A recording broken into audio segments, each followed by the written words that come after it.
非常非常非常的宝贵，珍惜它的 BMW M4， 我们简称为帅 M， 就很帅的 M 跑车。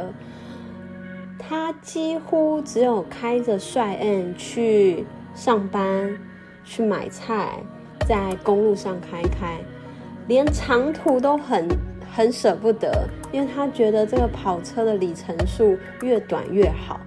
就是他非常珍惜，然后如果我们要去国家公园啊，要去雪地啊，去太浩湖滑雪啊，我们都会另外租车子。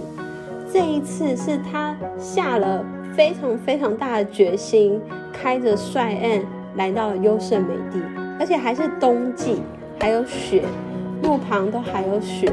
我们来访问看看，为什么他这一次可以下定决心开着帅 M 出门？第一次带帅 M 上那个 National Park， 你感觉怎么样？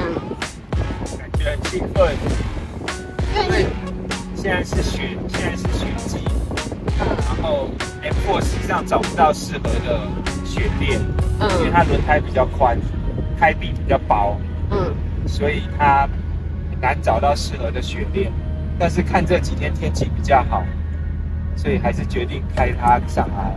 然后你看这天气这么好，现在可以开敞篷。对啊，在雪地开，而且旁边还是雪，真的很帅哈，很舒服，很帅，很舒服的温度。正哦。你开来的时候，觉得比较痛苦吗？不会，觉得还是蛮顺的。它的动力实在很足，因为开得很过瘾。它没有越野的功能它不需要越野，它就因为来的路其实上大部分都是平路，然后有快要到有生命点的时候是山路，那山路是最适合开的。山路是适合开帅 M 的。对，它的操控性非常好。山路很好开。然后等一下，如果到有结冰的路面，我们就要小心一点，谨慎的开。现在路面很干净。现在路面我们看一下都是很干净的柏油路。对，现在它处理的很干净。你的方向盘会热热的吗？这没有。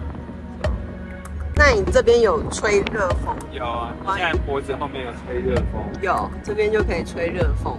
如果冷气的话，它会吹冷风吗？它不会，它只有加温的功能，就是吹热风。吹热风的功能在这边，按这个的话，它就会吹热风。